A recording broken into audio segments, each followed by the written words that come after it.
Jameis Winston, okay? He comes in and plays really, really well. And now you start thinking of the landscape, okay?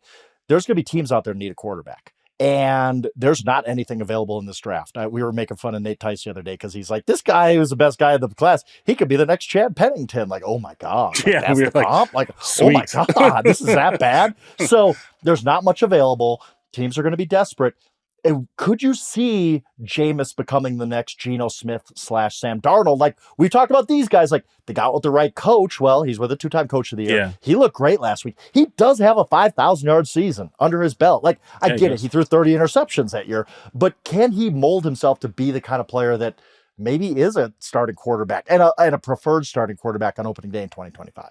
Yeah, I mean, you always think of 30-30 Jameis, where you're like 30 touchdowns, oh my God, what 30 interceptions, like, 5,000 yards. Bruce Arians losing his mind the entire season. What a year that was. It was awesome. And it ended with a pick six. His last pass that year was a pick six in overtime. Yeah. He's got talent, right? I mean, like, there's no doubt Jameis has always had talent. Number one pick, Heisman. Yeah. Yeah, absolutely. And he's got the weirdest brand of charisma I've ever seen. Like, it is so weird. I am enthralled listening to him talk, because he can't. There's no garden variety statement from him anymore. Everything is everything is a sermon. You're like, all right, left field, yeah. He got asked, "How you feel, Jameis?" You're like, all right, we got 3 minutes here. Let's go ahead. Like, we got something to do. He dropped an Eminem line the other day. I was like, okay, white boy in Detroit. Like, when he said white boy in Detroit, I'm like, what? Is he talking about me right now? Like, I'm to be in Detroit. I'm like, here we go, white boy in Detroit. So he had, and that's the thing too with the Browns. Like, he was doing pregame speeches for the Browns to the team when Deshaun was the quarterback. Yeah, that's right. It was a starting quarterback. And I'm like, that's a different dynamic. I never heard of the backup quarterback giving pregame speeches to the team. So yeah, I mean, there's a lot there, I think, that's interesting. And what I think you now have to look at, though, is over the remainder of the season, what happens with the turnovers? Is he going to start throwing picks? And do we go back to revisiting who he was when he's turned the ball over constantly? Or has he worked some of that out of his game? It's sort of like with Darnold, when we looked at, we keep waiting for Darnold. We're like, when's that old Sam Darnold going to show up? Yeah. And so far it hasn't happened. So I don't know. Let's see where it goes the rest of the season. I'll ask you this. If he plays well, right? If he does a Flacco and he takes them to the playoffs, which would be miraculous at this point to put that together. Right. Can they afford to do him like they did Flacco and go, yeah, we can't have that. Right? We can't have that guy back in 2025. You have to. I don't know if they can afford it. Like that. No, the numbers are interesting on this, because here's the thing. Unbelievably, the cap number next year, according to overthecap.com, for Deshaun Watson, the cap number is essentially $73 million. That's the cap number.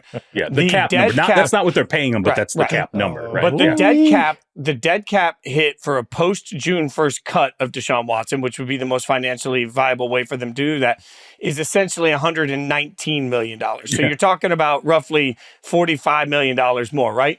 So it would actually be cheaper, rather than cutting Deshaun Watson, it would be cheaper for the Browns to pay Jameis mid-level starter money on top. Look, they're going to have to work out contracts anyway. They're screwed. If they cut Deshaun, they're absolutely screwed. So it would actually be cheaper for them to add in that $20-25 million quarterback at Jameis, keep them both. That's a wild amount. Like, they're having to deal with everybody else, but either way, they have to deal with everybody else. Leave Watson home, man. I'm telling you. What if you do this? So I don't think people realize Darnold's making nothing this year. He's making, remember, he was the backup. They did not adjust his contract when J.J. McCarthy went down. He's making, what's he making, like $5 million? I think it's total. 10. I think it's closer to 10. Is it 10? Okay, yes, well, but I think you're right. I think it is 10. But his base is nothing. I mean, his base salary is like $2.5 million this year or whatever. And the rest of that 10 was made up by a bunch of other stuff. I think if you look at his guaranteed salary is 2.5 and his cap number is 5. Yeah, there you go. Cap number is 5. Mm-hmm. There you go. Frank, stop screwing me up. It was Frank. Look at that, Frank. You just completely wildly off. He's making 10. By the way, he's 27 years old. Sam Darnold is 27 years old, by the way. Just go ahead. And so what's Jameis? Jameis 30? I think 30. Jameis is 30. Yes. Yeah. Just looked it up. Yep. Right. So Jameis is 30 now. I think if you're the Browns, if you want to be if you want to be authoritative, if you're the Browns, you sit there and you go look at the situation and you go, okay, well, what are we actually paying cash wise to Deshaun next year? It's 46, right? I think it's 46 base next year. It's 46. And then you go, okay, let's see if we can get Jameis at 10. We'll get Jameis at 10 million and we'll go, we have a $56 million starting quarterback this year between the two guys. A lot of teams paying, in the 50s for a starting quarterback. We're just going to bench Deshaun and we're going to play Jameis, and people are going to go, that's insane that you have $46 million riding the bench. And you better bench Deshaun at this point. If he's a starting quarterback next year, I will lose my mind. You start Jameis, like let's say, and this is all predicated on Jameis finishing the season well, it working out, all these different things. And you start Jameis and you bench Deshaun, and Deshaun's upset and he's angry and he wants to be released and all these different things, or however that plays out, you just decide, we're going to say no. We're going to say this is how it works. If you want that job back, win it. Win the job back. Beat him out. We don't care that we're going to sit $46 million on the bench. This is where we are. We're going to make that statement. We're not going to damage the team anymore. If you want the job, go ahead and get it. But we're not giving it to you anymore. And we might look like suckers to the rest of the NFL because we have this guy sitting on our bench. But logically, we are doing the best that we can do with the situation we have in front of us. And you can make fun of us if you want, but logically, we are doing the best that we can. And if you want to talk shit about that, fine. But wouldn't you want us, if we were in your NFL city and running your team, to do logically the best possible thing we can in a horrible situation? I think that's defensible, personally. They should have done it 6 weeks ago. Like, what are we even talking about? We would have. If they did it 6 weeks ago, they'd be a playoff team this year. And that's the thing. Like, we would have. What would have happened is we would have been like, "Oh my God, that's crazy!" Like, just like Anthony Richardson gets set down, and we're like, "Wow, that's wild that they're at that point." I think we would have been like, "Yeah, Deshaun Watson stinks as an NFL quarterback right now." I think there would have been the shocking, stunning moment. But I think if Jameis comes out and plays the way he played against Baltimore, if Jameis all of a sudden gets on the field and we're like, I think pretty quickly we would have stopped clowning him. We'd have been like, all right, you know what, man? It sucks, but you did what you got to do, and it's not an easy to go through it. But I salute you because you're doing something that is not easy to do, and you're winning games, and really, that's ultimately what matters. And I would think back, if they had done that, I would have said on the show, I would have said, well, you know what? Flacco went in there last year and led him to the playoffs. So why would you not learn from that experience? And this is the move that you make. So they're going to, unless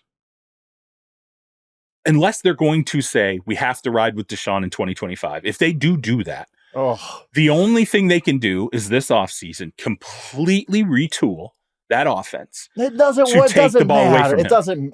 If he's your quarterback, you are not a functional NFL football team anymore. Period. He's done. He's done. There's no evil genius way to make Deshaun Watson work as a quarterback anymore. We're killing Jameis, by the way, right now. He's gonna throw 6 picks. I know, right? He could.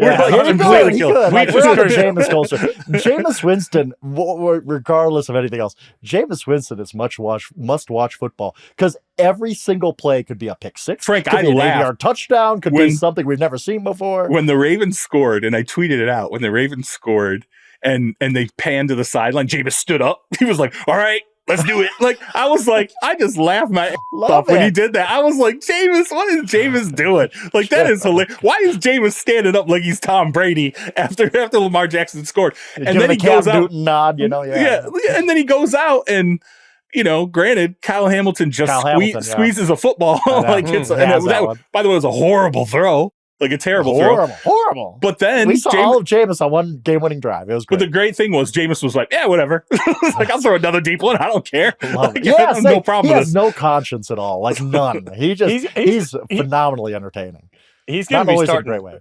He's going to be starting somewhere next year.